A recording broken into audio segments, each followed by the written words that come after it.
and gentlemen, and a very warm welcome to the Wednesday week, the Sheffield Wednesday podcast. I'm Lord Hillsborough, and with me on the line, first of all, we have Mr. Marriott, James O'Bean. How the chuff are you? I'm all right. I've got a I've got a 7% beer here, which I think I'm probably going to need to get through this podcast this week, to be honest. Yeah, well, the less the better. Fudgy, oh boy, Fudge is with us again. You're like a reoccurring thing now, Fudge.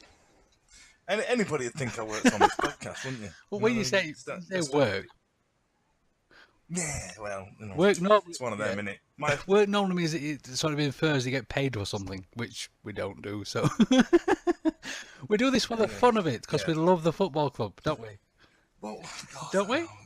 You know, when we've had a few weeks like we have done, where's the fun? You know what I mean? But we've got to crack on. We've got to power through. We've got to try and make sense of it all. That's what we're in. And is it okay if I still say the Sheffield Wednesday podcast? Because there's a few out there now, isn't there? We've had some more podcasting chums sort of join the fold, haven't we, boys and girls? Well, yeah, it seems like somebody else is doing podcasts, and well, for me, there's a distinct lack of knob gags in all of them. But you know, whatever lights the candle. Like, if they want to talk about football, I think you have a monopoly on knob gags. It's weird actually, the amount I get tagged in during the week. If a knob gag appears, it's going to be Fudgy, Obi. I apologise in advance, ladies and gents, because I'm a little bit squiffy myself this evening. I've had a lovely homebrew IPA that has finally carbonated, and I've been testing all evening, so I apologise in advance. Right, then, let's crack. Bollocks, don't you? Lord, bollocks. This is the only way I'm going to get through this week, because it's been a very difficult week being a Sheffield Wednesday fan, boys and girls. A very difficult week indeed. We'll start off with our usual running order, shall we? We'll talk about the Bolton game. The game where we played the bottom team in the Championship and made them look like absolute world beaters, didn't we, gentlemen?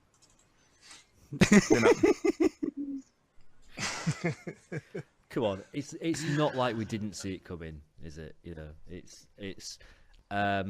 it's what we do, isn't it? We just struggle against these lowly teams. It was what's now become like a typical Wednesday away day, whereby the day was absolutely fantastic up till about 2:45. And then it was rubbish for about 2.5 hours, and then it was good again for the last 2-3 hours of the day. I don't know. It was so predictable. It was ridiculous. Down to, you know, Bolton just knew exactly what to do to beat us. They played the ball down the flanks, and we just couldn't cope with it. And it was, you could have written the script for it. You know, we all saw it come in. With the exception of either the players or the coaching staff or someone that didn't appear to see it coming. And yeah, I mean, I think the only thing that didn't go quite according to the script was, I mean, Gary Medini's that shit that he missed an open net. You know, that he fluffed his lines well and truly there, because that was you know, that was the last line of the script, and he didn't manage to stick to it. Yeah, it was it was poor. You know, it was really, really poor. I remember coming away afterwards thinking that, you know, the second half was actually better, and arguably we were unlucky not to get something out of the game. And by, you know, arguably we were unlucky, I would say that in terms of the fact that we should have had a penalty. I don't think there's anyone that watches that back and agrees with the referee. It's a diabolical decision. But I think it'd have been robbery if we'd have taken a point out of that game. They were just better than us. They were better. Were they better? And they deserved the 3 points.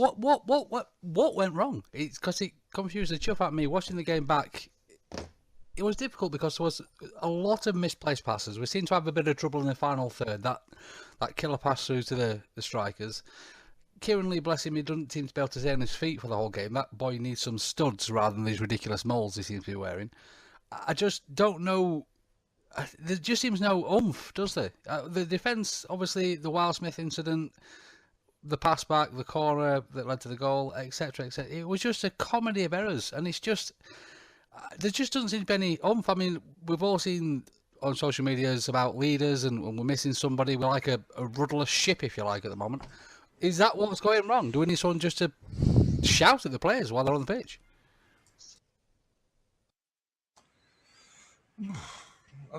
I don't know. Well, you know, in that the captain's job, in that, you know, to some extent Carlos's job, I think what's become apparent, and I don't want to come away from the Bolton game too much because I don't want to get too general, but there seems to be a distinct lack of motivation, of fun, of people enjoying themselves when they go out and play football, which is what you say to kids for, you know, for years before they step out on the field. People still say, "No, just go out and enjoy yourself," and there doesn't seem to be that. There seems to be this very rigid way of playing, and it's that way or that's what's happening. I think it was solidified for me when I think, you know, McGeady decided he nearly quit football. You know, working under Carlos was that demotivational for him. He nearly quit the game altogether. Now, you know, whether it's Carlos or not, or whether it's some personal issues he had himself, for me, that incident specifically spoke volumes about what the mood is like in the camp. Now, does that stem from Carlos? I mean, it was certainly apparent during the Bolton game that there was no real song and dance. There was no performance to it. There was no, for lack of a better term, there was no showbiz. There was nothing. You know, it was. How did I put this? I think I said something on the lines of the fact that it was our first game for 2 weeks. You know, we'd had an international break, and it actually looked like it was kind of like our third game of like a really hectic week. The players just looked shattered. They looked flat. They looked like they'd run out of ideas.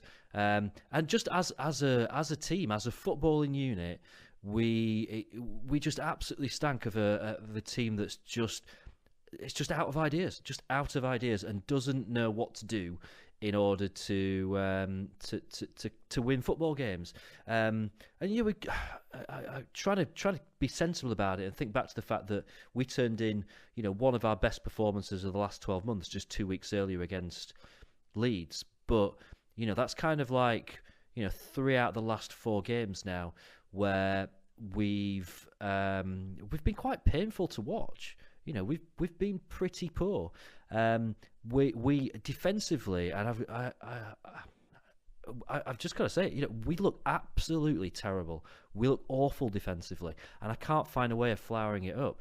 We look like the defence basically of kind of a struggling League One team who it's all about just try and stick a foot in, you know, just try and get a challenge in, just try and nick the ball away from him. You know, there's no organisation at the back. I get the fact that, you know, we've not got a settled back four because, you know, we were playing without a recognised centre half for a while. Then we've got a new centre half that's come in.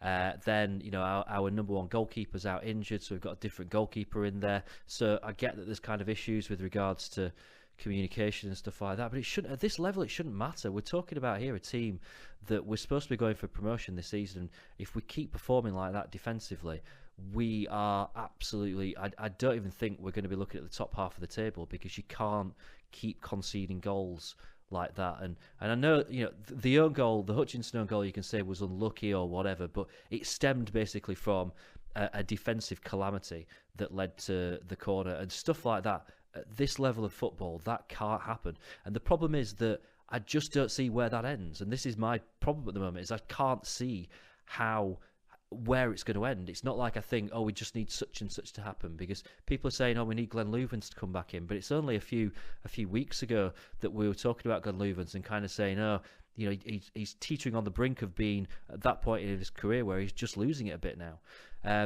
So I don't know. It's difficult at the moment. It's really difficult to kind of see the wood for the trees a little bit, because I can't see a light at the end of the tunnel. I can't see that happy ending in sight. It just feels like things are really bad, and I don't know when it's gonna stop. And that's just, you know, for football, for any fan of any football club, that's a really difficult position to be in, where you just think, I can't see things getting better.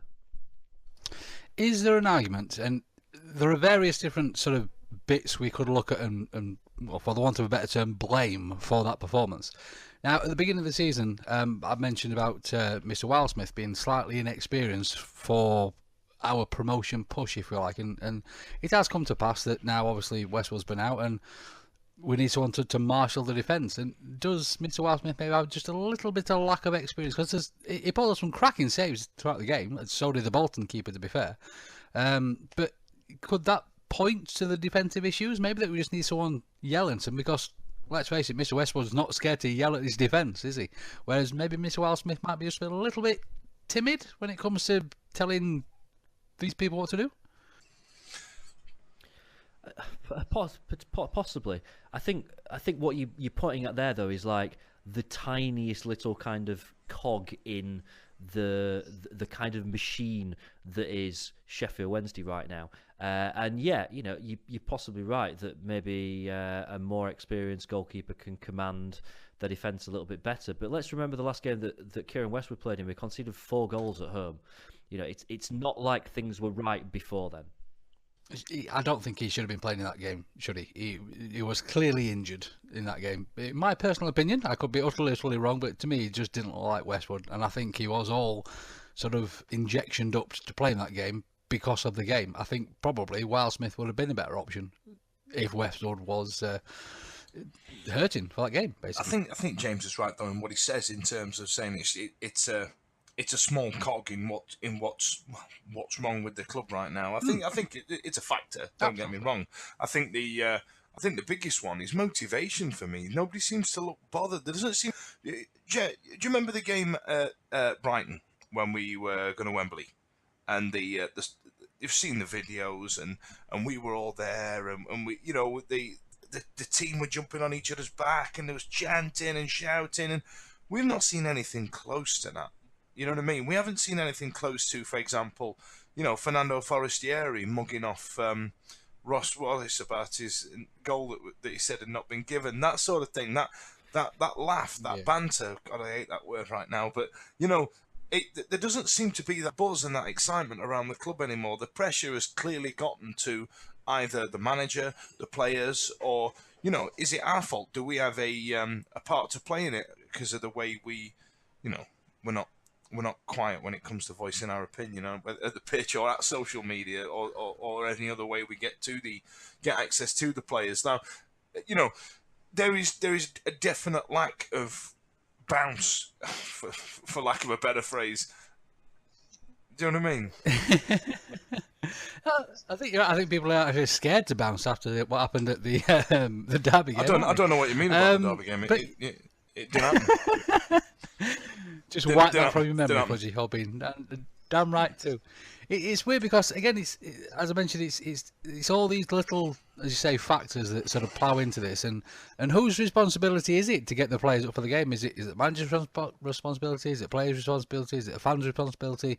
I mean, we've been accused of being, I don't mean this derogatory, but bipolar fans because of the way that we've reacted to the recent results, shall we say?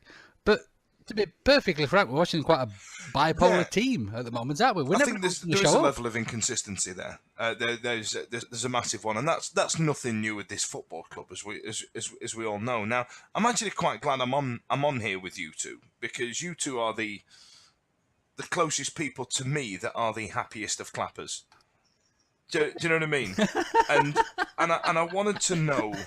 Not right now. You see, this is why I'm happy that you're here, because you've unfortunately, James, become like the local spokesperson for Carlos out somehow. I don't even know how that happened, because I was like thinking, well, hang on a minute, He was like, he was the one at the start of the season saying, I'm really glad that Chansiri has given him his chance and he deserves another bite of the cherry, and it shows a lot what type of person Chansiri is, yada, yada, yada.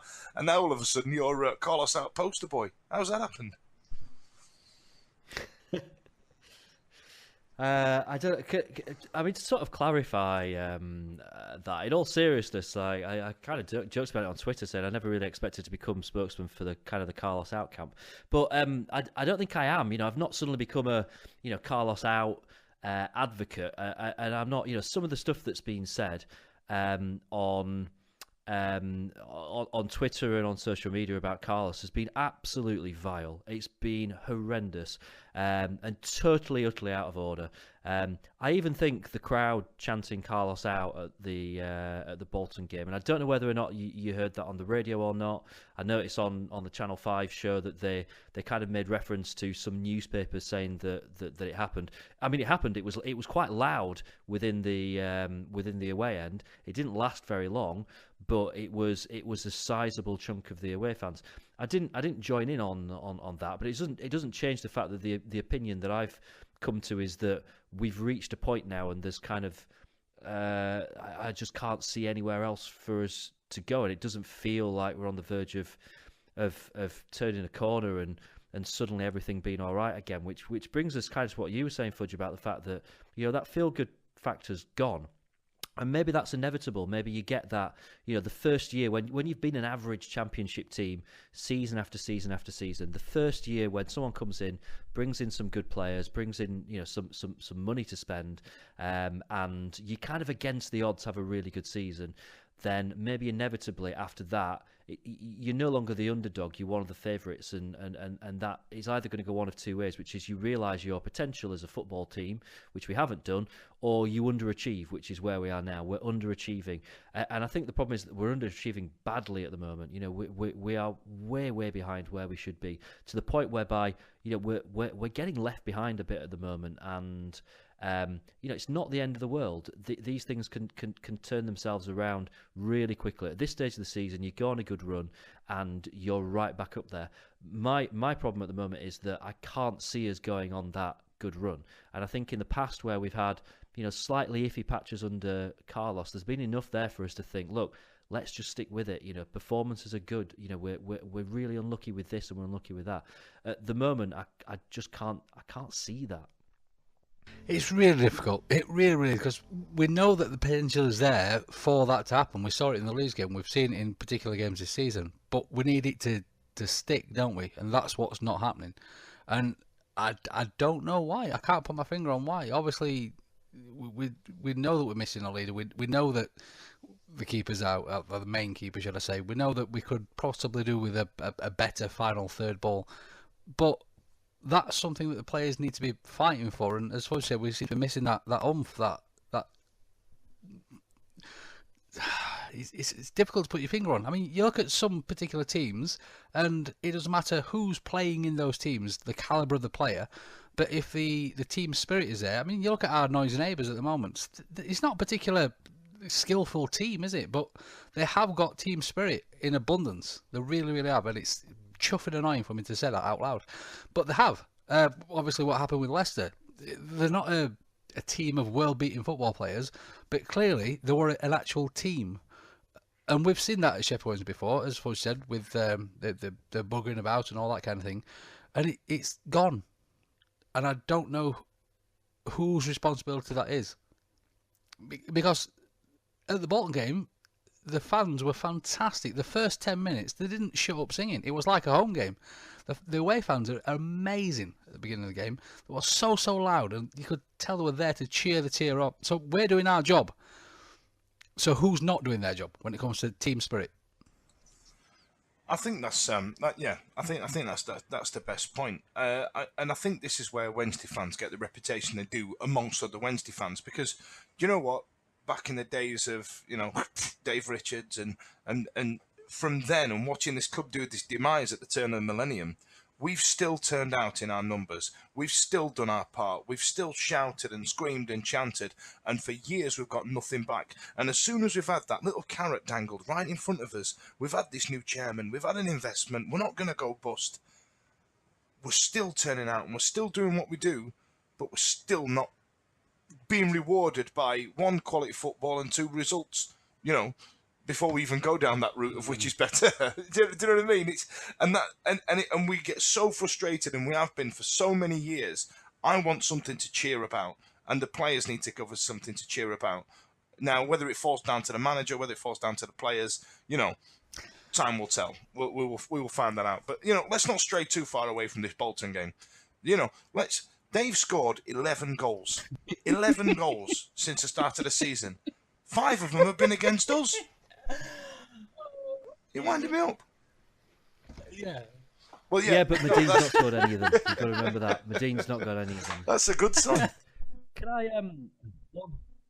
one other point about the Bolton game, and this is, I mean, it'll be forgotten within days or anything, but obviously we scored, and we're going to take the goal all day long, but how was that not a red card? He put his arms up in the air and tried to catch the ball. Now, I get the fact that for the referee to give the goal, for him to play on and give the goal, he can't send the player off, because if you're going to send someone off, you've got to stop the game there and then. That's the way the laws of the game work. If it's a red card, you've got to stop play to send that player off, because they might then go and influence play if you allow them to stay on the pitch and play advantage. So for him to give the goal, he can't send him off. See, it's a dilemma, that, and we talked about it at the game and said, yeah, we'd rather it be a yellow card and we'll take the goal rather than run the risk of us not scoring the penalty and not getting back in the game, even though they'll be down to 10. But it does make you wonder, doesn't it? Some of the refereeing that we've seen, not just against us actually, some of it's kind of been in our favour,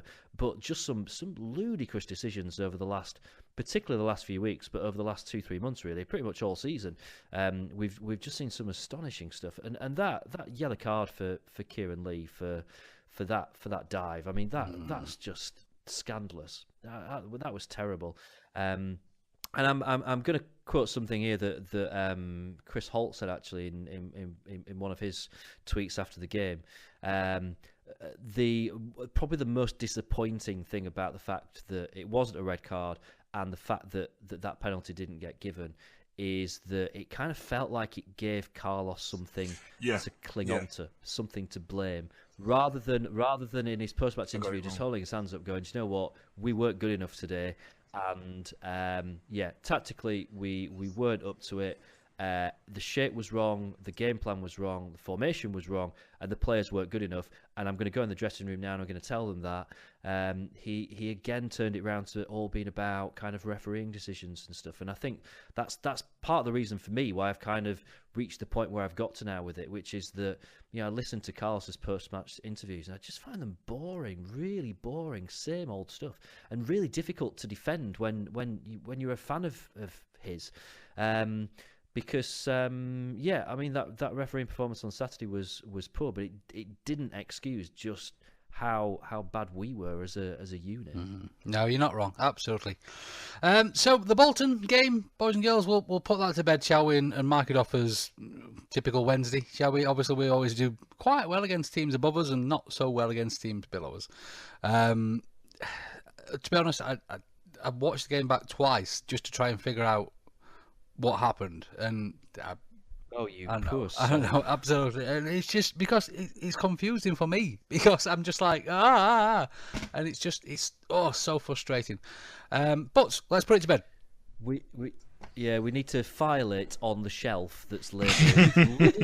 I think it needs to get filed away with the last derby in a little box, just an imaginary box, with the last derby and the game that was on telly against Blackburn where we lost 7-2. And just leave it there, I think there was one against Leeds a couple of years before as well. They lost 6-1 on telly there back in BBC days. Yeah, we just lock that away and we just put it on a shelf somewhere and go, right, moving on, kids, moving on. Yeah, we'll forget about that. Right then, ladies and gents, so let's crack on with some Wednesday news for this week, shall we? First things first, you chaps, I assume that you saw Mr. Kirkland's writings that popped up in the media this week. It's getting to the point where it's difficult to say now, because more and more players are doing this, which I think is absolutely fantastic. But still, for Kirkland to come out and make the comments he did is incredibly brave, wasn't it? Obviously, this was regarding depression and obviously how we felt at Sheffield Wednesday and leaving Wigan and those sorts of things. And more players are coming out with this now, obviously, after what happened with Guy Speed and all those sorts of things. But still, no matter how many players do it, I still do think it is super brave of players to do this sort of thing, isn't it? And it needs to be coming from those people. I think it does. I mean, bear in mind, us three, we were children born in Thatcher's Britain in the 80s, growing up in South Yorkshire, where there is an onus to show your metal, show your steel, and show you couldn't be messed with and be hard and stuff like that. And the world's changed in the last, I want to say 30 years since then, since those days. And, you know, even now in football specifically, we have this stigma that a player can't just be gay. He has to do this big coming out in the paper. And it's like, there is a comedian, Sean Locke, does a bit on talking about Emma Watson, saying that they literally followed her around going, 2 weeks till she's 16 and then we can post some raunchy pictures of her, which is a bit weird. Do you know what I mean? And we've kind of got that with a player coming out as being homosexual. Like, why can't the bloke just be gay? Why does it have to be a big grandiose announcement? Why does there have to be, you know, articles saying, come on, you know, who's going to be the next one to come and do it? Who's going to be this guy? And it's the same with mental health issues. They're still the same thing. They come from that same ilk where you're not allowed to have this sort of feeling because you're hard, because you're a footballer. You've got to pretend you're not injured. You've got to pretend that you need an help. You've got to pretend that you're shuffling a full deck. When, well, sorry, that's a bit derogatory, but, you know, there's still that 80s Thatcher's Britain onus to try and be this big, tall, stand proud guy. And I think what Chris Kirkland did to turn around and go, actually, do you know what? I'm not okay, was absolutely fantastic. And I think what we're going to see, and there is an element of it being trendy right now to do it, but I think what it needs is more people like Chris Kirkland to go, yes, it's okay to not be okay. And what he's done is open what I hope is a floodgate, because you know, people go on about these guys that struggle with life after football. I mean, we had one with the guy from Villa. What was his face? Couple of months back. I'm sorry, that's really horrible.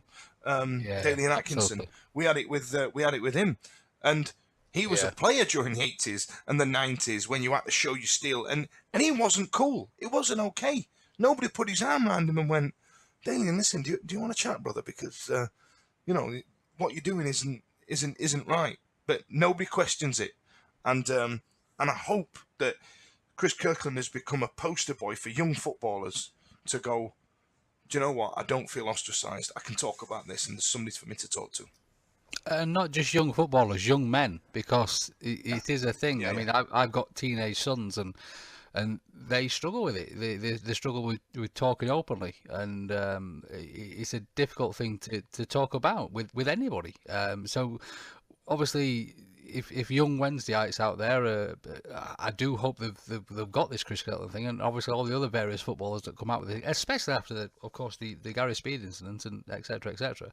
It is nice that it's out there in the public forum, and that if they can see their heroes, the people they look up to speaking about this kind of thing, then they are more likely to talk about it on there, because it is still, in this day and age, there is a stigma attached to it, and there shouldn't be. And it's so difficult and so brave, because obviously with Kirkland's family issues that he had, obviously his wife wasn't very well for a long time as well, and those sorts of things. We just see the people focus on the money aspect of football, and these players should be able to cope with anything because they've got hundreds and thousands of pounds in the bank account, and it doesn't work like that. If your wife's not very well, your wife's not very well. If you've got these issues, you've got these issues. Anybody can have these issues, and for these chaps to come out and speak about this, I still think, no matter how many people do it, because football is still a very testosterone-driven environment, and I think it's fantastic that these chaps are. If an actual footballer could do it now, obviously Hutch has done it. I think it's just fantastic and so brave.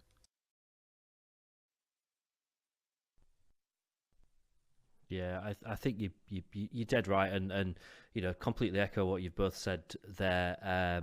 Huge respect to Chris Kirkland for talking about something that's almost like a brushed under the carpet thing in football. You know, I mean, we sit here and talk about football every week, but you know, we don't know what the day-to-day reality of it being your job is like. Whether or not, you know, a dressing room is a really kind of macho place, and talking about feelings and, you know, having issues that are to do with, mental health and stuff like that are brushed under the carpet and just maybe not allowed to be topics. So anything that breaks a bit of stigma there is a brilliant thing. And I really I feel for kind of players who are kind of breaking through at a really young age, kind of like 16, 17, 18, 19-year-old players who find themselves suddenly thrust into the limelight. I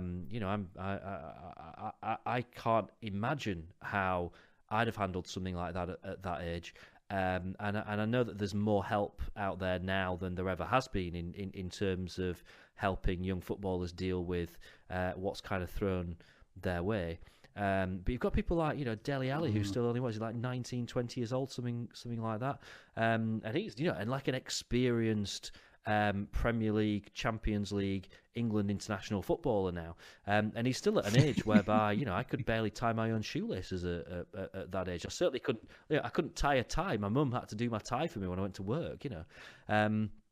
So football is a very unforgiving game in that respect, because with the media and the press and everything now, from a really young age, your entire life is lived out in public, and everyone has got something to say about everything that you do, and your life is almost not your own. And I think getting a real insight into what effect that can have, and what can be going on in a footballer's mind and in their brain. It doesn't matter how much money they're earning. If someone's having issues and struggling with the situation that they're in, then they need to be able to say that they need help. And I think what Chris Kirkland's done is brilliant, really brave, and a massive well done to him. Absolutely. And just remember, boys and girls out there, it is okay not to be okay. So if you are suffering with these things, as Mr. Kirkland did, go talk to someone, find help, phone the numbers. There are a million different people out there that can help you, and they really can help. So please do that.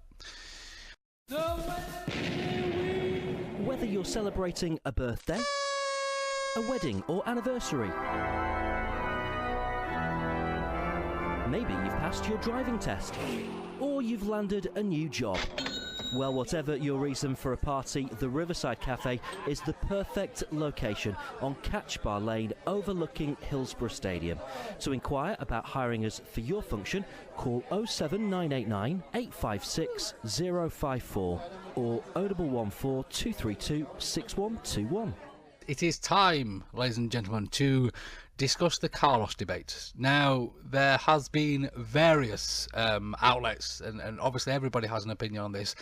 I'll be honest with you, I'm struggling with my opinion on what's going to happen at the moment. There's been some cracking writings out there.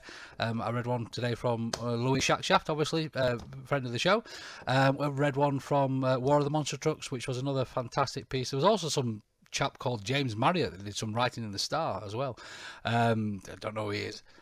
Rubbish. He gets where water, can't that chap these days? He's on telly, he's in the paper, he's all over the place, bless him. But it has become an issue, and it does need to be talked about. And I'll be honest with you, my heart wants Carlos to stay so badly. My head says it's just a really bad idea. and I'm struggling to admit to myself that Carlos maybe has come to the end of what he can do for this football club, and it pains me to say it so much. It actually hurts, because I love Carlos so much, but I know a lot of people out there will be screaming at their listening devices at the moment saying stop being such a woof to Lord H, but I love him. I love him so much, and I don't want to break up. But I know it's one of the best if we do, and it kills me. It really does. But I can't see a way forward with him at the moment. I really can't. Break up is the best way of putting it, Lord H. I think. Have you ever been in one of those relationships where you don't want to do it to them, but you're gonna have to break up with them? You're like, come on, man. Neither of us are happy, but you're just staying with them just because you're quite fond of them. You know what I mean? You don't want to see them sad. But that last night there was just this crap rumor that had no substance to it whatsoever, that he'd gone, that he'd been sacked. Now, what got me quite angry was that some people were literally dancing on his grave. It was abhorrent, some of the responses we got. Now, essentially, if Carlos does go, what we should be saying is, listen, Carlos, thanks for the memories. We're just going to give it a new roll of the dice, because I believe it's a morale issue. I don't believe our recruitment's as poor that everybody's made it out to be. I don't think it's been stellar. Don't get me wrong. I mean, how we didn't get somebody like Jota from Birmingham, from Brentford, who would have been an absolute cracking signing. And looking at some of the signings that even Birmingham themselves made, Redknapp wasn't getting a tune out of them, but they've signed some very, very good players, and so have Villa. And it's not like we don't have the financial clout to back it up. It's just whether we can spend it or not. But that aside, our recruitment's been okay, but we're not getting a tune out of these players. We're not getting a tune out of a striker that we've paid, 7 figures for, 8 figures for, and he's renowned for pissing goals in this league. Now, why are we not getting a tune out of him? Is it his tactics? Is it his motivation? Because I personally can't understand it, and I think I alluded to it earlier. What my big issue is, it's that bounce. We don't have that. We don't have that full-time Brighton mentality anymore. We don't have that. Well, go on then, Jose. Why don't you give Ronaldo a call if you're such good mates? Turns out he is, and we're all dressed up in Amsterdam. We don't have that anymore. We don't. It's not there. It's not there. Have we got somebody in that's pulling it apart? And we all thought it was Forestieri. We all thought it was Nando. And we all thought that with him out of the team for a bit, this actually could be good for us. This could be good for us to get everybody together and galvanise the squad once again. Turns out it's been an absolute bloody nightmare. And if anything, Fernando was the whether because he was the butt of a few gags because he drives around on a crap bike, but was he the king of the banter in the dressing room? We're never going to know the answers to that. But what I can tell you is Carlos is not the king of the banter, and I think it's and I think the £20 note has come back a tenner. A tenner with somebody else's faces on other than the Queen. It's so difficult, and I hate myself for saying it, but I can't. We need to freshen up, don't we? We need someone that's gonna sort this out. I can't think of any other way through it. The team against Bolton sent stale. They didn't against Leeds. This is what's confusing about it for me, and. The only thing I can point to is that Carlos isn't in the dressing room saying, look, these fans have paid this much amount of money. These fans want to see you play well. These fans want to see this. Show some passion. Because I tell you what, Megson would have done it, wouldn't he? He'd have had them up the cop and all that kind of thing. And we know that's there. And I just can't feel it anymore. I've never felt so disassociated from my football club. A lot of people say that. That seems to be a very big phrase, doesn't it? A lot of people feel very disconnected with the club and very disassociated. Now, I think it's got something to do with the whole kit debacle and stuff like that. But bear in mind, we've not had a chairman before that does these things like steering groups, but we still feel disassociated. It's mental, isn't it? And I feel exactly the same. It's, to me, at the moment, the thing with the questions for the chairman, and don't get me wrong, it's brilliant that he's happy to do that.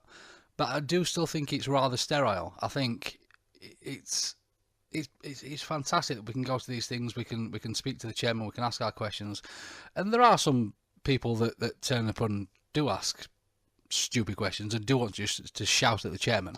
Obviously, the most recent thing with the questions to the chairman, which are emailed in, are obviously going to be filtered, aren't they? And it's really, really difficult, all that kind of thing. Don't get me wrong, it's wonderful that he's happy to do that. But is that now his job to do that? Because right now it feels like lip service. It feels like placating the fans. Because the questions that we're asking that aren't getting the answers, like where's the kit and what's happening, and what it's those questions. There's still things that the clubs are hiding from us, or not so much hiding, but keeping away from us, if you like. No, I get that, and I understand that, but there's some things that should remain sacrosanct inside the way a football club works. There's a lot of us that think we know it all and think we know exactly how this sort of business works, but we don't. You know what I mean? We absolutely have no idea. And, yeah, but we should know where the kit is, shouldn't we? We should know where the kit is, and we've had some kind of half-assed thing about it, but we had an update today, didn't we, in the Star, saying that it should be in the shops by the end of this month. Hopefully, they're trying to get out for birthday season. You know what I mean? But yeah, they Well, no, we're coming to the end of it. You know, half term is the end of birthday season. But yes, it is very late. Still mid swing birthday season. We are late right birthday now. season. Birthday season for the people with the sperm that was a little bit slow. Yeah. What you've got now is instead of goal. Yeah. So when the September babies are the it's cold in January, you know, mum and dad are knocking boots at Christmas time type of thing, and the ones that are born in October, which I think is me, we're Valentine's Day babies. Do you know what I mean? It's actually a thing. Bunch, I was born in April. What does that mean? Pissed. Yeah, probably. I think can we not kind of just say the kit it's been done to death, hasn't it? And we know, you know, the last club that tried making its own kit was Southampton 3-4 years ago in the Premier League. They did it for 1 year and then they went to Adidas the year after. You know, it's one of those things that is notoriously difficult to do well. You know, I kind of like the fact that they've tried to do it. You know, I'm kind of looking forward to the steering group, which is next Wednesday, because it'll be interesting to kind of sound them out a little bit on, right, you know, now is the time normally when you've got a kit supplier that you have to be agreeing the designs for next season, because there's a 6-month wait to actually get the shirts. So, you know, where are we at in terms of next season? You know, let's write off this season. It's obviously not happened. But I mean, I think the kit thing and the thing about feeling disassociated from the club. Ultimately, this is all actually just a symptom of the fact that we're not winning football games and we're not playing very well. Because this thing about, you know, particularly the thing about feeling disassociated from the club, if we were top of the league and we were winning every game, there'd be no one saying, I just feel a little disconnected from the club. You know, stuff like that is forgotten when the team is winning. When we're not doing very well, all right, well, you know, hang on a sec. When we're not doing very well, then, you know, stuff like that becomes a bigger issue. The shirt thing, I think, has seemed a bigger issue to people because other stuff on the pitch stuff is not going right. And you know, for me, all this comes back to is, and I've said this before, it's about doing the talking on the pitch. You know, whether or not the questions the chairman get, you know, edited or whatever. I just want the team to go out and win. You know, that is all that I'm really bothered about, and for me, that's what this comes back to time after time after time.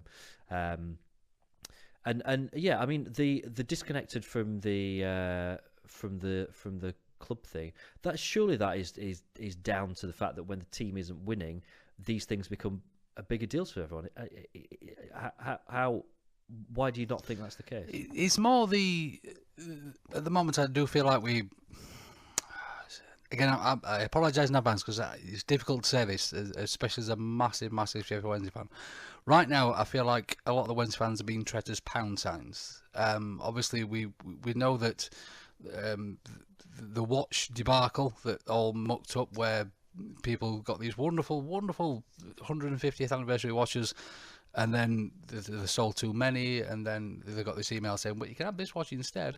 And then, obviously, the Club 18, what's it thingy, where we promise that if we give this much money to the club, we get this wonderful plaque on this seat, and then when we do get to the Premiership, you'll have this wonderful deal with your season ticket, which may or may not happen because there's no actual signed contract saying that will or will not happen. And I can understand it from a business point of view that, yes, they need investment. They need ways to look around the fair play and those sorts of things. But is that the fans' responsibility? It is to an extent, but it isn't. Because, I mean, let's be honest. If we're talking about Sheffield Wednesday as a unit, as a big entity, as a club, then yes, you know, we're all in it together, X, Y, Z, you know, happy clappy, all that sort of nonsense. Now, but in terms of, I think we're shooting too high. Now, the fact that we have to sell these dream scenes for 850 quid, does that not make you think, Christ, how much financial trouble are we actually in? What sort of money are they paying these players? Because we are. I think it was somebody wrote this big, long, grandiose email to the chairman, didn't they, when that was on Twitter doing the rounds, I think about a week ago. and on it said that we are 39 out of 40 in terms of income, and we're one of the lowest in terms of capita per person, or something like that. It was a great little stat, and I think we should have more accessible tat, because there doesn't seem to be there's nothing available on the website, for example, that's cheaper than about 30 quid or something like that. Why don't we get volume of stuff? Why don't we just import a load of crap from China, stick a Wednesday badge on it, and do it that way? We seem to be going in at the top end too much. Would you agree? They've proved that they can't do that. They've got a watch in there that's worth 60 quid. They stuck a Wednesday badge on it, sold it for 150 quid, and chuff that up. All we want, the normal football fan, obviously I know, Jay, you're not a colours chap, but Fudge, you're really a colours chap. Obviously you live out of the area. You want to show your pride in being a Sheffield Wednesday fan. And the one thing that does that for you every single season is a shirt. That's what us fans buy. We buy football shirts. We wear them with pride, and we can't do that. The Dream Scene debacle, which has been brilliant, and if you've got lots and lots and lots of money in the bank, I would love to have that beautiful painted up on my wall at full size. But even the one that is coming down to a normal fan's price range is still £150, and they got that wrong because the names on it were wrong. And it's like, the one thing that is there at the moment for a normal standard football fan is a keyring, which you can have one or you can have two with a box that's going to charge you an extra £2 for. And it's like, exactly, what is there for me as a normal working class, and obviously I'm a lord, but as a working class football fan, what is for me from my football club that I've supported for the last 30 years? Tell me. I can't have a shirt.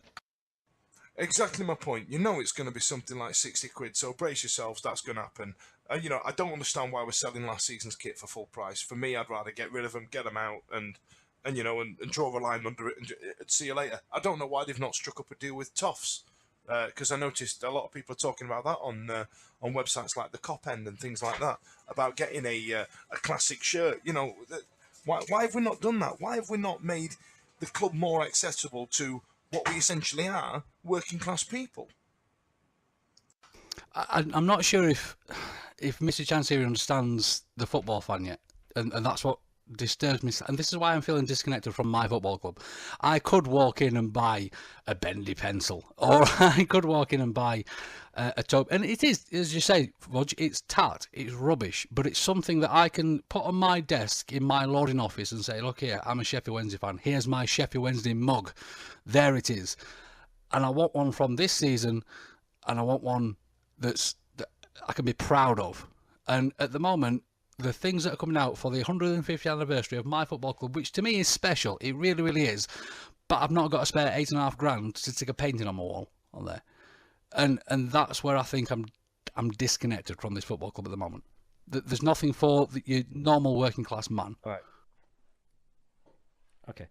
Look, yeah, I get what everyone's saying, and I mean, obviously it's different, but there's a team in Germany that I've started following called St. Pauli, who people might have heard of, who are actually kind of very similar to Sheffield Wednesday in terms of the fact that at the moment they're a very average second flight team, who have got this amazing ability to win one game and then lose two. But they sell, in terms of merchandise, you name it, you can buy it with a St. Pauli badge on it. They sell St. Pauli wellies.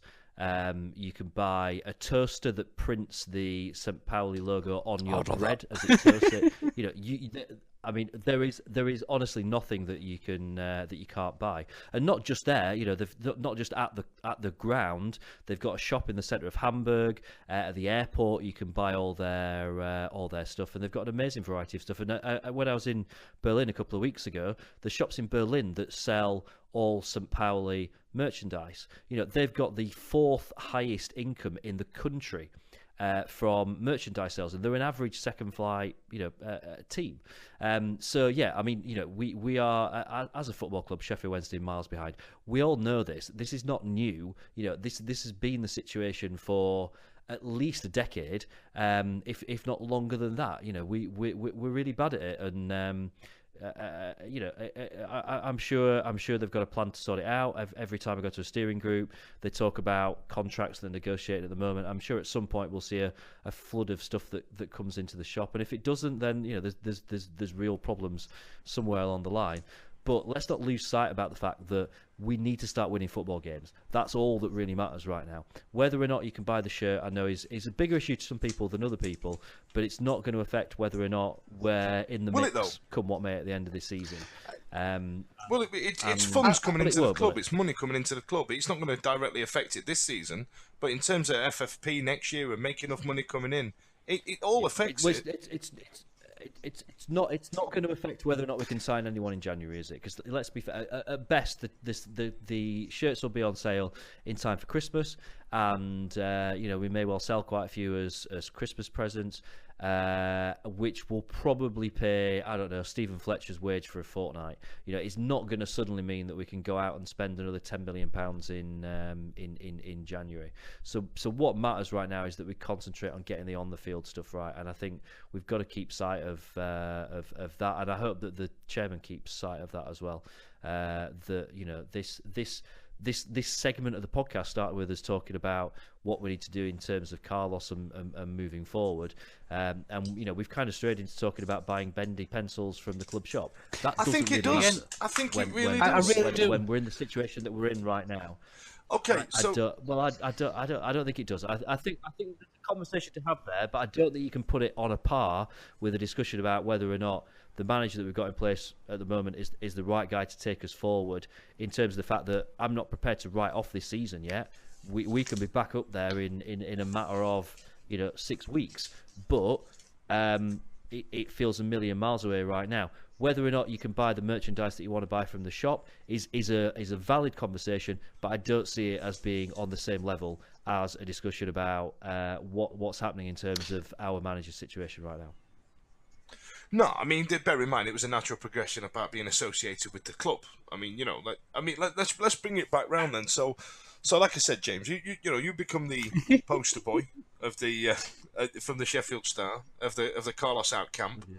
And you were very diplomatic about it, especially when you're on Channel 5 at the weekend. You've not kicked off like a lot of people have on Twitter. You were very diplomatic, and you said, and I think this is the best phrase for me, which is what made it measured, was, I think it's time for a change. It's not Carlos out, it's crap. You were constructive, but I think that phrase, I think it's time for a change, is quintessential for me and where I feel with it, because I think that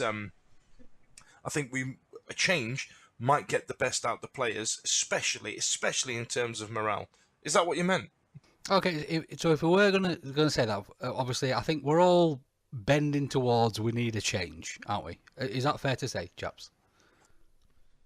Well, I've said it on TV. I can't backtrack now, can I? Bloody hell. Yeah, defo. Yeah. No, I think Carlos should stay for the next. Give him a 10-year contract.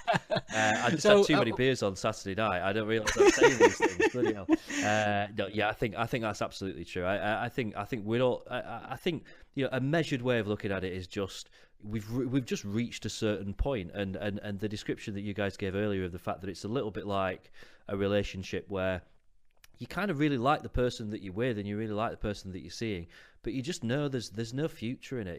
It's gone as far as it can go. When you sat in the living room in the evening in complete silence because you've said everything that can be said, and you just know, I really like this person, but we've got to go our separate ways in order to get anywhere with our lives. And that it feels like that situation that we are with Carlos right now. And the idea of seeing him with someone else, is it upsets me.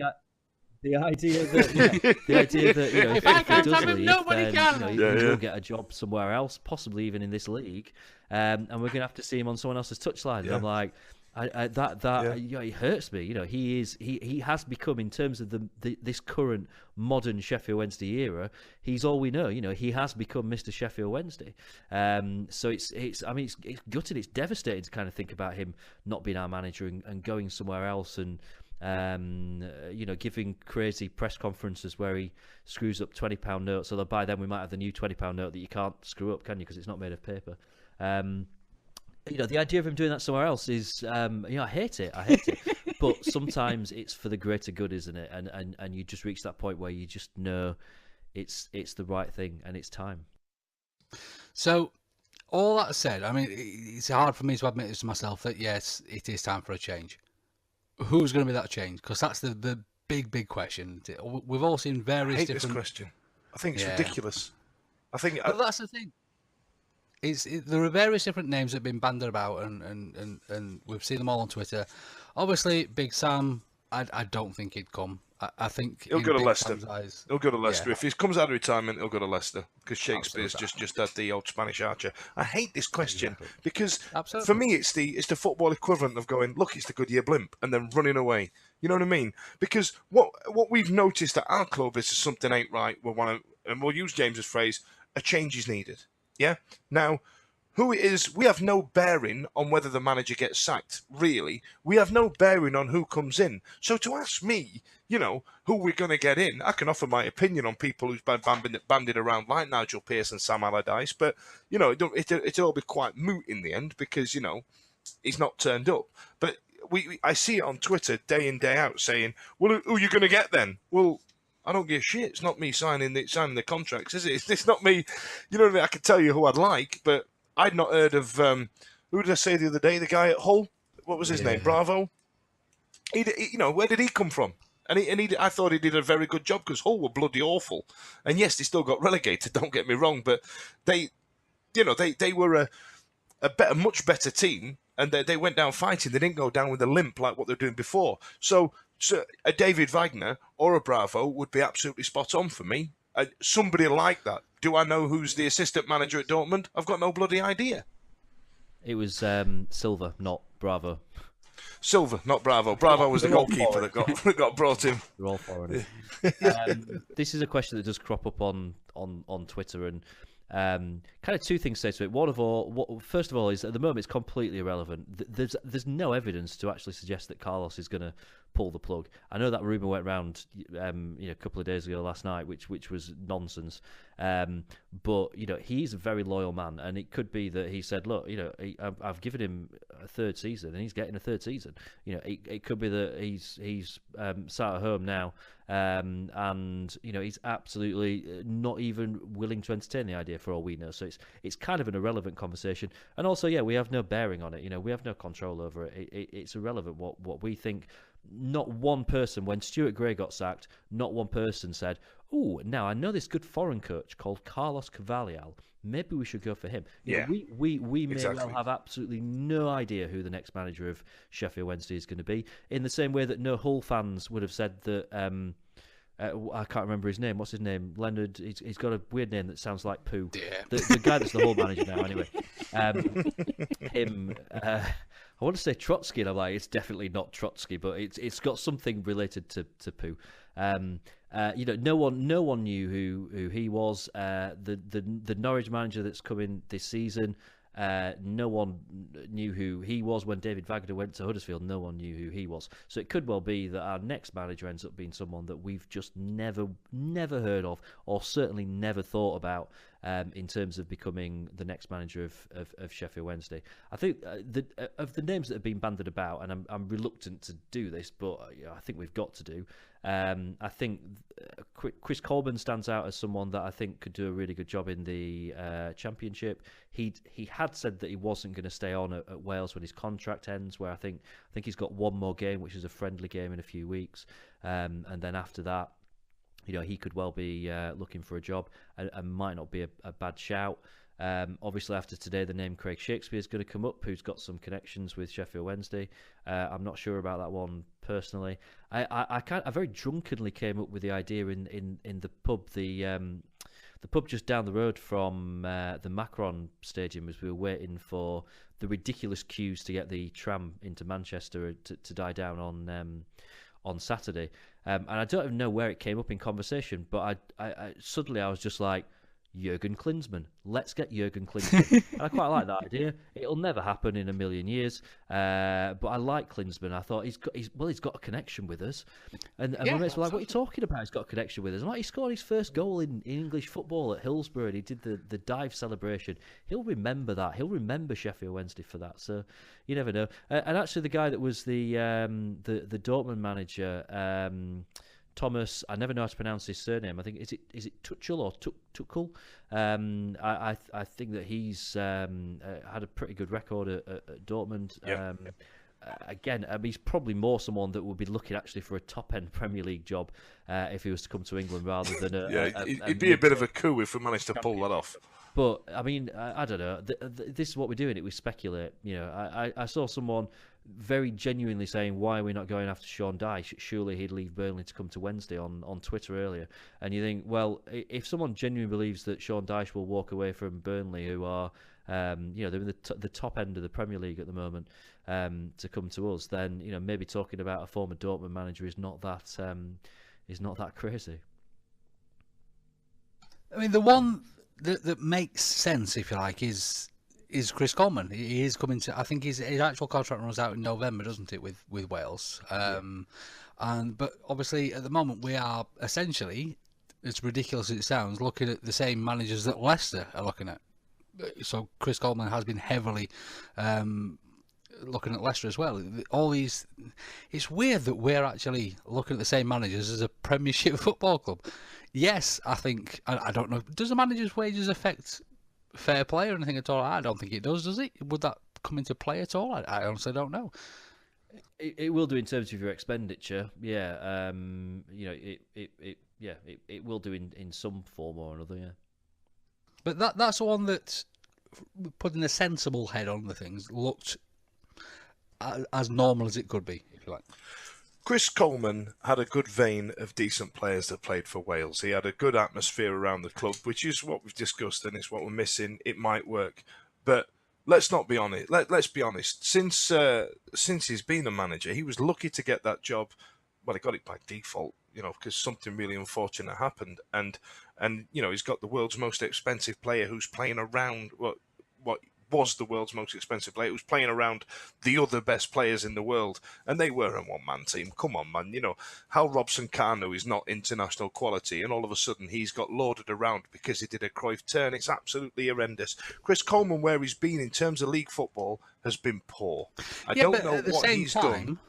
When we're looking at this from a point of view, to get Wales to where Wales got, and I know obviously Gary Speed was the manager at that time, but what we've just been speaking about is the reason that Wales got to there was team spirit. Their team spirit. Yeah, I agree. I agree with you. I agree with you. Absolutely amazing, and that's something that at the moment, after discussing it, especially watching the Bolton game far many more times than I should have done, is something that I are sorely missing. And if that's a chap that can come in and say, look, this is what we need, because football tactics these days, and Carlos does football tactics beautifully, in a beautiful way. He's written books on the subject, but modern football tactics are becoming normal now, aren't they? They are becoming standard. This is something that people train for while they're doing their coaching badges. This is the reason that coaching badges are there. They are now a standard tactic of football. Carlos maybe did that before his time, if you like, but now it's normal. And we do need someone to galvanise the team and give them some chuffing oomph again. And that's what I want to see, because if you can't have oomph against the Blunts, who the chuff is going to bring that to us? That's the bit that I don't see, because they're not listening to the fans, because the fans, again, are brilliant at home or away. We're doing our job, and if anybody says otherwise, then to me they're just planks. They really are. But the manager needs to get the team going. Is there? I've always kind of thought with football managers that they kind of generally, and this is a massive generalisation, they generally fit into one of two categories, which is either they're a very tactically astute manager, which is probably the category we put Carlos in, although I think there's evidence to doubt that a little bit at the moment. But generally speaking, that's that. He's actually he has literally written the book on it, hasn't he? Then you get managers like, let's say, Neil Warnock, who tactically hasn't got a clue. Like we collectively between us three, we probably know more about football tactics than Neil Warnock does, but he's a motivator, and that means, generally speaking, he can only last a certain amount of time in a job, because he'll motivate his players by screaming and shouting at him, and then after a while they start to think he doesn't actually really know what he's talking about, and he loses them and he has to go somewhere else and do the same thing. He went to Rotherham and did it. At the moment he's doing it at Cardiff. He's actually been doing it at Cardiff for quite a long time, to be fair. But you get managers that generally fall into one of those two categories. Now, normally when you get a manager like Carlos, who's a tactician that maybe doesn't do that motivation, then it's quite easy for them to get a number two or someone on their coaching staff who can do that, who's the one that everyone's a bit scared of. And in theory, we've got that now. We've got that with Lee Bullen. Lee Bullen is the guy who's the motivator. He's the one that's been at this club. He's seen us. He was part of the team. He led the team that won promotion in such dramatic fashion. Back in whatever it was, 2005, and he's been through so many different things with this club. He's been there through ups and downs and all sorts, and he knows the club inside out. He's the one that can do that team talk before the United game that Carlos can't. He's the one that can talk about what it means to the fans and what it means as a club. So is it absolutely correct to say that what we're lacking is a motivator? Is that really what we need, or is the simple fact that the flip side of it, the team, the formation that we're playing, the tactics that we're playing, and everything, are not right at the moment, and that's overriding the fact that there's someone there that's shouted at them, telling them you've got to go out and do this and do that and do the other, and you've got to win for the fans and stuff, and the players are just thinking, that's fine, but we're not playing the right tactics to win the game, and there's no changing that. So is that what we need right now? I think Carlos is at a standard of, obviously, when he first started management, I think he was above standard of a tactician, if you like. But now, I think that is, for a younger manager, standard football tactics. This is something they are taught. So I believe you're quite right. Of the generation of Mr. Wanker and that generation, there was two types of managers, the tacticians and the motivators. But these days, I think that tacticians it's a standard thing. It really, really is, because this is something that you do your coaching badges for. And I think that the more, as we've seen time and time and time again, I think the motivators now, like your Leicesters, like your chuffing Uniteds at the moment, I think that's what's really, really the element that's causing this problem. Very much like when we were all kids and we all learned about photosynthesis in science. When that first came along, that was a revelation where nobody knew what it was, but now it is something that school children learn. And to a lesser extent, I think that's where we are with football tactics. It's been done. The football tactics are out there for everybody to see. You can read about them. We can read Carlos's book. And then we just know all his football tactics. It's as simple as that. But when it comes to being a good motivator, that's what I think we're missing at the moment. I really, really do. And it pains me to say it, because I love Carlos so much. Doesn't this kind of bring us back to this argument that I can't believe he's still raging on. I can't believe I'm actually going to pay reference to it. But in terms of having a manager who can really motivate, we've probably, within the last decade, we've had the ultimate manager that can do that in terms of Megson. Megson was an out-and-out motivator, and very much actually out of the Warnock mould in that right. sense. That what he did was motivation. We forget the fact that actually under Megson we played some absolutely dire football. At times it was horrendous to watch. And the difference when David Jones came in, and I'm not going to suggest that Dave Jones was the ultimate tactician, because he definitely wasn't, but almost overnight, we started playing some football that was nice to watch, and that just didn't happen under Megson. So do you with the quality of players that we've got, if you bring in someone that is an out and out motivator, that maybe tactically it isn't as astute as someone else may be, do you maybe get that short term bounce from the fact that they scream and shout a lot? But Yes. actually, we've got intelligent footballers, right? We've got players that are internationals. We've got players that have played in the Premier League.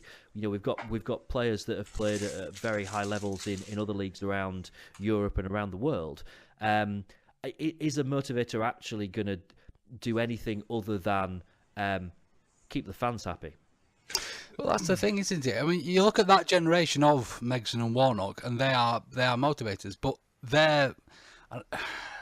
it's weird to say this, but their football knowledge is from when they were playing football, whereas a younger manager has studied football tactics in my opinion, I would imagine that they have studied football tactics in more depth than a Gary Megson or a Neil Warnock, and I think that is now a standard level of tactics management, if you like, whereas a motivator is something that you can't teach. It is, if we had a level of Gary Megson motivation with a level of Carlos tactics analysis, if you like, then brilliant, absolutely spot on. But I do think that Carlos is, for a younger manager, pretty much standard, as long as they've got half a brain in their head. Yeah, I don't think he does anything that's absolutely revolutionary. It's not like he's created a Trecoista or this role that nobody knew could exist. It's not like he's brought back the MW formation from the 50s and the 60s. It's just done. I think he's basically peddling par for the course. But because we're used to crap management, like, crap tactics like Megson and Stuart Gray, we all think, there's a part of us that going, oh, this is exciting. It's smashing. Look at this. Absolutely. 5-3-2. Who do you think we are? But that's the problem, isn't it? That's the problem for someone who is very well thought of in terms of tactics. Carlos is out of ideas, and if he's not out of ideas, if he's got ideas, he's just not communicating them to the players very well because they're not going out and doing them. In which case, if you have got a Chris Coleman that is at a level of tactics as Carlos and clearly can motivate a team to get, and again, I don't mean this to sound disrespectful, but a team like Wales to where they got to, because there was a massive team spirit with Wales. That's what we need right now. We need someone of the level of Carlos regarding tactics, and then who is able to galvanise his team to say, look, get out there and fight for this badge. And yes, Bully should be there to that, but at the end of the day, Bully's not the gaffer. And on the two occasions where we have seen Carlos in the stands and Bully essentially in charge, we won. Convincingly. Yeah, fair point. Yeah, I'm not so saying that convincingly is entirely accurate. But yeah, we did win, and it remains the best run that we've been on this season, doesn't it? Those 2 wins in a row. I can't argue with you in that sense. In that case, bullying. I just think I'm not sure about that. I think that I keep coming back to this kind of fact that I think we have some quality footballers at this club, and I know at the moment there's people that are kind of slagging off the squad a little bit and saying it's unbalanced and it's this and it's that and it's the other, but that's a squad that's good enough to be up there challenging, and I say that in hope as much as anything. I've got to believe that squad is good enough to go and challenge for promotion this season. If someone that could come in and kind of spot what's not quite right and what we aren't doing right, and we've talked, particularly me and Fudge, Fudge, me and you have talked about the idea of 3 at the back loads of times, and why aren't they willing? Why is Carlos not willing to consider it? And I'm sure that he has. But someone that can come in and just put their finger on, all right, this is what we're going to do, and this is why, and this is the effect that it's going to have, and the players will be like, oh right, okay, that's something new. I like, yeah, let's do that, and that will get the results out of them. And it probably does need to be someone that can do both things. It probably does need to be someone that can be a motivator and a character in the dressing room. Whether or not there's any kind of correlation with the fact that it does seem like team spirit's gone down this season. This is the first season where we've not had Jose Semedo around the place. I don't know if there's a connection there, right. But there's something to maybe be looked at there. I don't know.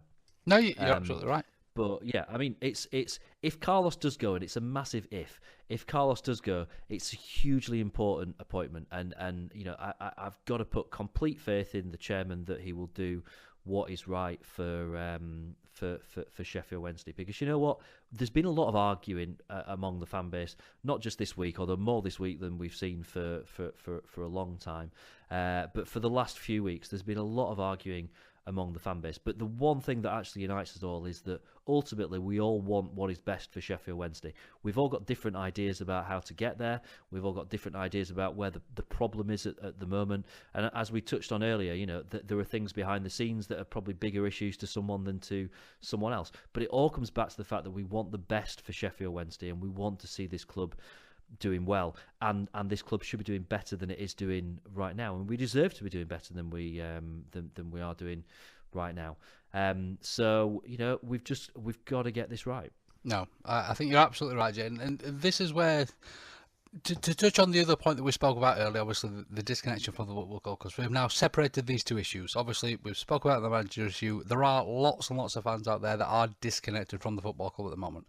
So aside from the football, aside from what's happening on the pitch, to me this is quite an important element actually, because if I, as a lifelong Sheffield Wednesday fan, I'm feeling disconnected from the football club, there are reasons for that as well, and I think it's more important than people are realising. I really do. Football is was, should I say, a working man's sport, and this is not necessarily a Sheffield Wednesday issue, but it is a football issue. I no longer think that football is a working man's sport, and that's the problem. South Yorkshire is a working families area, if you like, and it does feel like that sometimes it's not just about buying bendy pendles and a football kit, but actually going to a football match for a working class family can be incredibly expensive. You're talking the thick I end, agree with you. Yeah, you're talking the thick end of a week's wage, and sometimes when I see on Twitter and I see on Facebook and you see. And don't get me wrong, I love our fan base. I absolutely adore them. And this is me putting the point out there more than anything else. James, I admire what you do for Sheffield Wednesday Football Club. You follow them all over the country, and I think it's absolutely fantastic that you do that. And I wish that I could, as you do. And all the fans that go to these football matches, and at the beginning of the Bolton match when they were singing their hearts out, and it makes you feel proud to be a Sheffield Wednesday fan. But there is an element of this fan base that can't do that. And when a lot of, and I'm not pointing this at you, Jane, in any way, shape or form whatsoever, but there are elements of the Sheffield Wednesday Football Club that say, well, if you don't go to football matches, you're not a proper football fan. But there are also an element of the Sheffield Wednesday football fan, like Fudge, that lives out of the area, so it's more or less impossible for him to do that. There are families out there that have children to feed, and when I was a boy, it was easier for a working class family to go and watch a football match.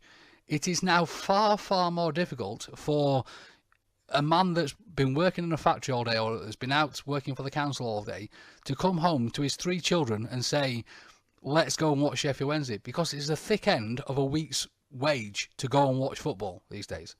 And then when our glorious 150th anniversary comes along and the things that have been sent out there are for £8,000 paintings and £150 washes. £150 is a lot of money for a lot of families out there, and if you don't have a family, and I was a young chap once, and I didn't have a family, and I followed Sheffield Wednesday, and I spent a lot of money following the club, and it was fantastic, and I loved it.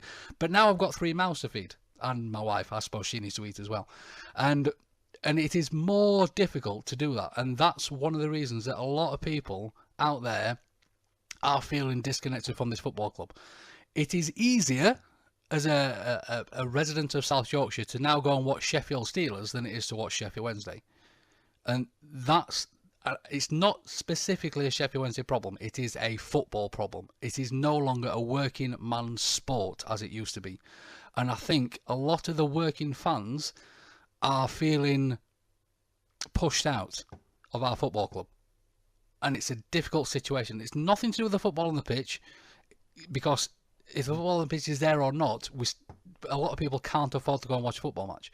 It's nothing to do with the painting, because we all love seeing those superstars on those paintings. We love the little bits in the background there. We love seeing that kind of thing, because that's when, obviously not just my generation, but my father's generation and my grandfather's generation watched football, and that's the stories that we brought up on.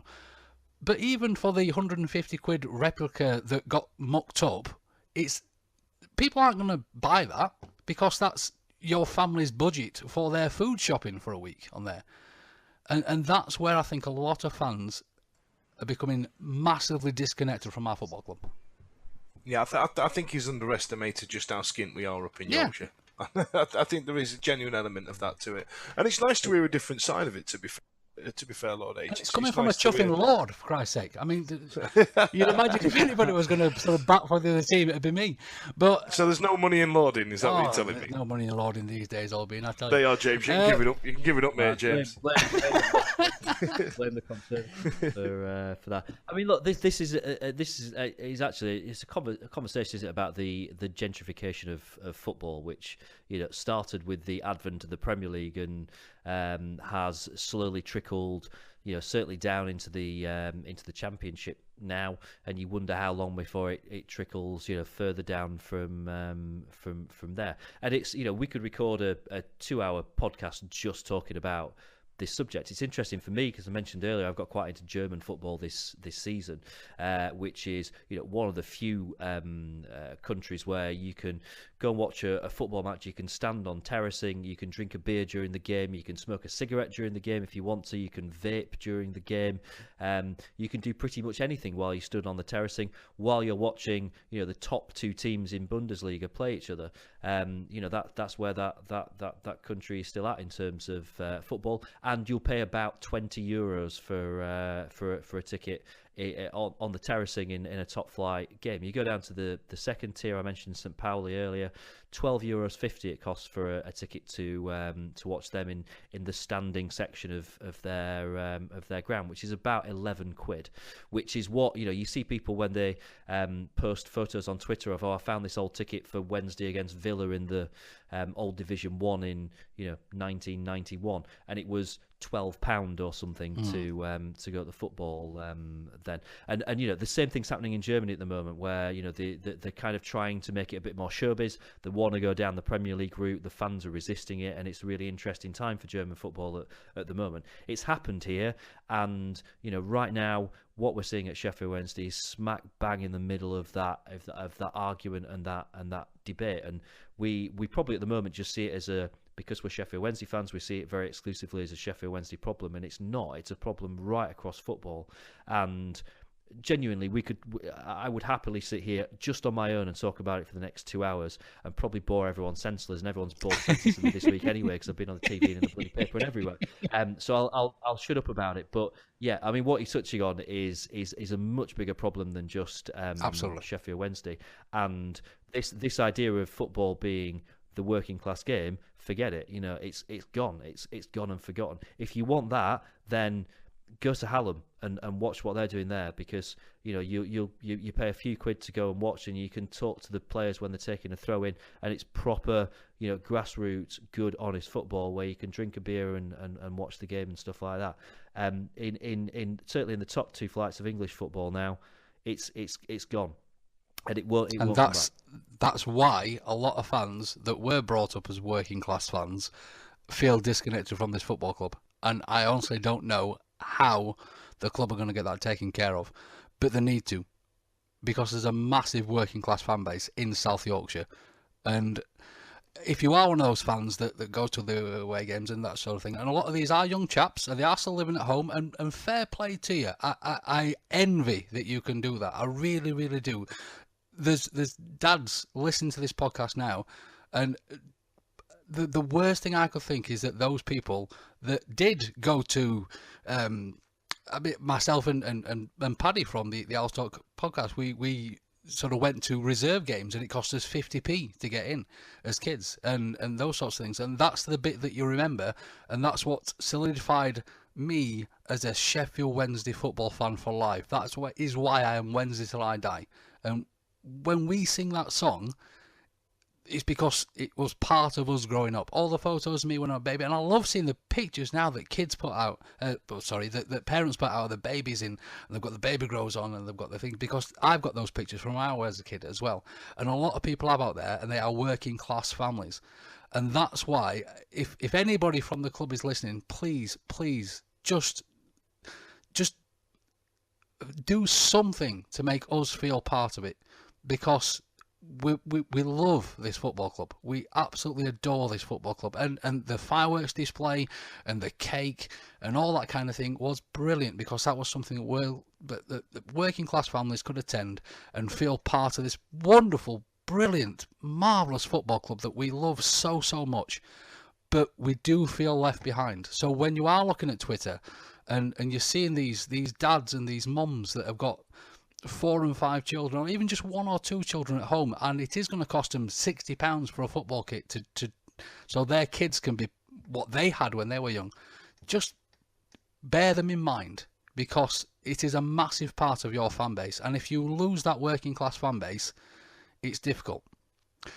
The one thing that working class families and we can still do for Sheffield Wednesday football fans is podcasts. It's free, and I think it's absolutely fantastic that all these new podcasts are popping up. Obviously, Star are doing a podcast now, Alstock are doing a fantastic podcast now.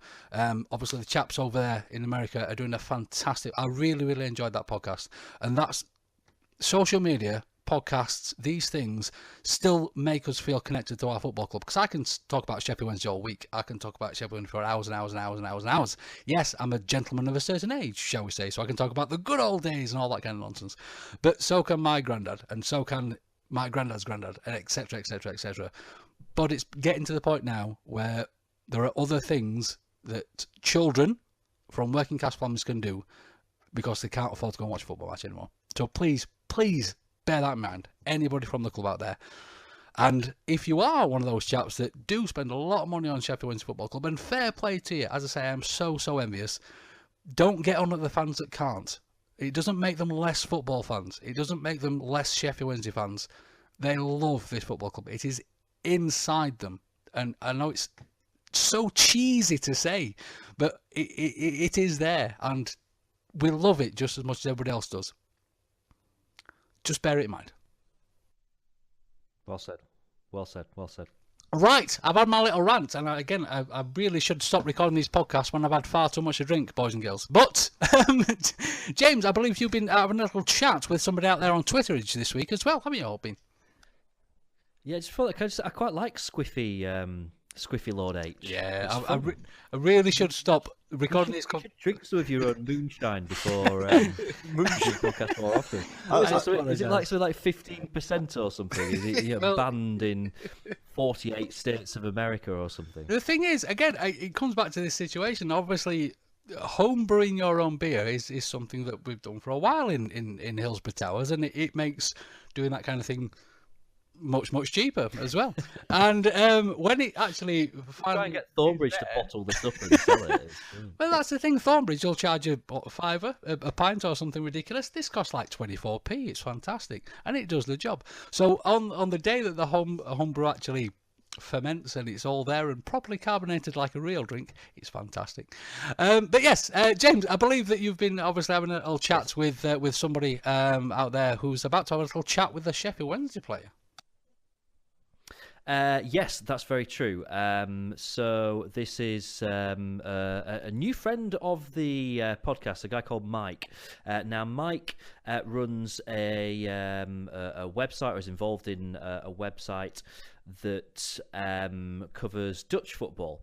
Now, there's obviously been an interest from Dutch football fans in Sheffield Wednesday over the last couple of years, because Glenn Louvens has been here, who is very well known in Dutch football. And now, obviously, we have Joost van Aken, who is very, very well thought of in terms of Dutch football.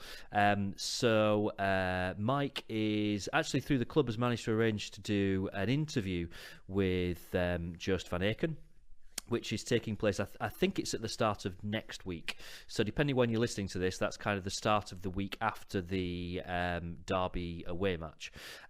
So he's after any questions from Wednesday week listeners that they would like us, that they would like to ask to. Could we call him JVA? Is that all right? Is that too kind of chatty to call him JVA? I'm going to call him JVA anyway. So any questions that you've got for JVA, I'm going to put a tweet out from the Wednesday Week account just when we finish recording this this podcast. So reply to that with any questions that you would like to be put to Jost, and we will let you know when that interview is online for you to have a look at. So that's a good chance to find out more about what has, I think, pretty without much doubt been our best signing of this season so far. I've got two other tiny little bits as well that I'll just mention now while I'm talking. One is just to say big congratulations to a guy called David Ward, I think it is, and I'm going to double check that. Yes, David Ward, who won our competition from the Football Bobbles Twitter account. So he's won the Sheffield Wednesday reversible bucket hat. Now I hear a rumour that Football Bobbles are getting some proper Wednesday bobble hats on the way very soon, so I'm going to put a word in, see whether or not I can get hold of maybe one or two of those for us to give away in the next few weeks. And the final thing, which is actually just to kind of repeat something that we've touched on at a couple of different points during the podcast, but I want to kind of say it myself as well, which is just to say a huge well done and a massive kind of welcome really to the Owls and Merrycast, which is stems really from it stemmed from New York Owls, which has kind of now kind of born into this Owls Americas movement, which is bringing together all the various Wednesday fans right across not just Central America, across all of the continent.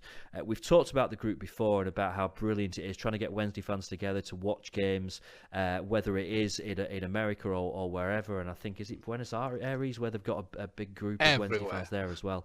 It's fantastic. It's absolutely fantastic that they do this. So they're now doing this podcast. If you've not checked it out, I know obviously it's a rival podcast, but if you enjoy listening to us, then you will enjoy listening to them because they're about 20 times better than we are. So you will absolutely love it. It's so interesting to hear. It's interesting to hear Wednesday fans talking about Wednesday with proper American accents. It's so strange, but just hearing their stories about how they became Wednesday fans. And one of the guys in their pilot episode who basically says that he became a Wednesday fan because he liked owls, like the animal. He liked owls when he was younger and came across Sheffield Wednesday, and that's how he became like a fully fledged, if you forgive the pun, a fully fledged Wednesday fan. So it's fascinating. It is well worth a listen. Please do check that out because those guys have done a brilliant job of their pilot episode, and I'm looking forward to their future episodes as well. So they're the things that I wanted to mention. Absolutely, and rightly so as well. I mean, if we could just get another couple of Sheffield Wednesday podcasts out there, then we'd have one for every day of the week as well, which would be absolutely mad. Obviously, we are older, bigger, and better, but the fact that I think we should seriously be in competition. Arsenal have got about 14 different podcasts. And I think I've mentioned on the podcast before, Arsenal ruined my life in 1993 when I was a wee nipper. So I want to beat them. So, we've got 4 now. If we can get another 10, then we can actually beat Arsenal at something. Absolutely. And the thing is that I don't want people out there to think that there is any animosity at all between Sheffield Wednesday podcasts. It's brilliant. It's fantastic that all these podcasts out there. Yes, we are going to crush them because obviously, again, we are older, bigger and better. But we love the fact that there is so much content out there for Sheffield Wednesday fans, and the more the better. So if you sat there right now contemplating just record something, stick it out on iTunes, it's practically free. It doesn't cost anything to do this, so get it out there. And I think it's just wonderful that the more people that are doing this, the better. I think it's just brilliant. And obviously Paddy over there at the New York Owls is a very, very old friend of mine, and what is over there obviously starting the New York Owls and then spreading this around with the help of Jeff, who is brilliant. I mean, they've both been on the podcast before, probably before James was on. Obviously, Fudge, you'll remember, we've been doing this a long, long time now. Both our chaps were on the podcast before. Jeff is a seasoned podcaster. He's done various podcasts from different sporting. I think he's a big baseball fan as well. I've listened to a few of the shows, and I especially enjoyed him talking about soup on those as well. So please do have a little listen, and one for every day of the week. If you're doing one now, please get those podcasts out there and we'll get them all done. Yeah. Right then, ladies and gents, obviously it's been a bit of a long one this week, and there's been a lot of things that need to discuss. Probably my fault for being a little bit squiffy this week, which is unusual, but we do have the derby game coming up as well. Oh dear, Derby. Right. It's a difficult one for Derby, isn't it? Because they're one of those football clubs that are very much like us at the moment, aren't they? They are expected to do very, very well this season, and they are essentially doing the same as we are at the moment, aren't they? And if anything, looking at our beautiful past, this is a team we should be beating because they are with us essentially point for point at the moment, aren't they? I think we've had very sort of similar seasons, and I saw it might have been like a Derby blog or something that tweeted earlier, kind of saying it's going to be a really interesting game because of the fact that we, both Wednesday and Derby this season, have been remarkably consistent in being inconsistent. So it is like the battle of the inconsistent teams. Win one, lose one, win one, lose one. We've kind of matched each other all season. So it could well be an interesting game. I have absolutely no idea which Sheffield Wednesday will turn up. It's like Jekyll and Hyde at the moment, isn't it? It's like, do we get the Wednesday that can go to Fulham and win and beat Leeds, or do we get the Wednesday that crumbles against Birmingham and against Bolton? Derby doesn't begin with B, so maybe that's one good thing. That plays into our hands. I'm going to go with that because Derby doesn't begin with B. I think we'll get a win. See, I think it's going to be a different because I think a different outcome because I think we always have we always struggle against Derby. I don't know what it is, whether it's because of our close proximity and the good atmospheres that they bring and that we bring, yada yada yada. But I think it'll be something like a 2-2 draw. It's difficult with that because we are really on a par. I mean, obviously, Vidra at the beginning of the season is something we were linked with as well, weren't we? And has he scored 6 this season or something like that? So it's a really difficult one. Obviously, the Nuge is could be the difference for Derby as well, as his namesake says. But it's a really, really hard one. I should imagine, is there a Derby podcast out there? I apologise for not knowing that. There's certainly not 4, I know that. But I should imagine they've probably had a very similar conversation to the one that we've had on the Wednesday week this week, haven't they, chaps? I guess so. I mean, they must be sat there thinking, because they had a period of being up near there and being one of the contenders, and then I think they've kind of, their inconsistency has brought them down the last couple of years. So I mean, they're with Derby County, you never bet on them. You know what I mean? They're not a team you'd ever lump your house on to score 3 against Bolton because they can end up doing a Sheffield Wednesday. Is that now become an official term? Doing a Sheffield Wednesday. Well, I don't know. Yeah, because doing a derby is getting relegated out the Premier League, isn't it? With an abysmal amount of points. So yeah, or stealing songs. So yeah, doing a Sheffield Wednesday is just beating yourself. Which well, there's a joke there, but I'm not going to stoop myself to that level, Fudgy, hoping. Right then, ladies and gents, that's going to bring us to an end of the podcast for this week. I apologise, it's been a long one, but there are things that do need to be discussed from this week. Jamesy, old boy, if people want to find you over there, not just on the social medias, but on the television, in the paper, you get everywhere these days, don't you, Albin? And chuffing rightly so as well. Media whore. I'm going to change my Twitter bio later just to media whore. But yeah, if you do want to get me on Twitter and see my old bio before I change it, the fact that the Channel 5 football James show are Marriott. coming to the Wednesday week for analysis just goes to show the class of the podcast you are listening to at the moment, ladies and gentlemen. Speaking of class, Fudgy, oh boy, if people want to find you up there on the Twitterage, where can we do that? That was a lovely segue. I That's why enjoyed we'll that, Lord Sheffield Hillsborough. Wednesday podcast. Well, that's what it is. I think it says more about their show than ours. To be fair, the fact that they're coming to us for any kind of punditry. But yeah, I'm at Dan Fudge on Twitter. I'm there for knob gags, and you'll see me getting mugged off by a guy called Chris Bridden, who just seems to like saying things. But it's all good fun. We're having a good time. Of course, if you'd like to get over me over there on the Twitter, you can do that at Lord H, that's L0RD_H. You can get all the podcasts at TWWcast. There is a website out there as well, but apparently our blogs now go to the Sheffield Star for some reason, which is fantastic. But the podcast website is still there as well, of course. And of course, James, are we still accepting applications for writings for the website as well?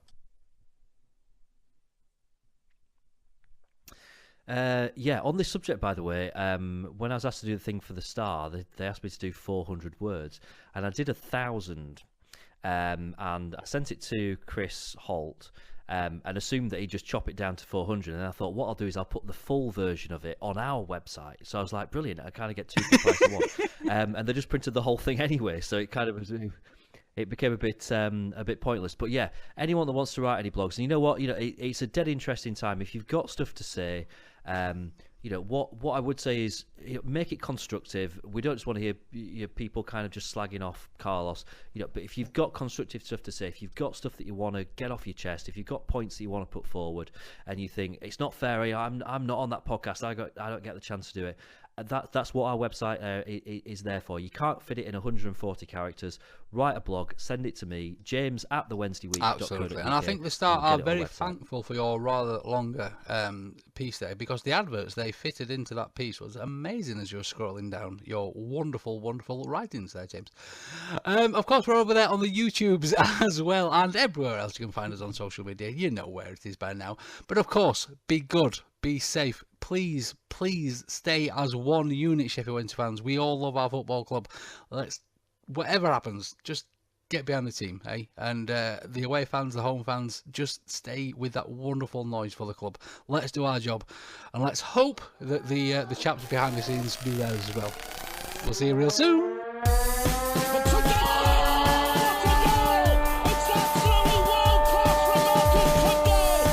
There's a chance here.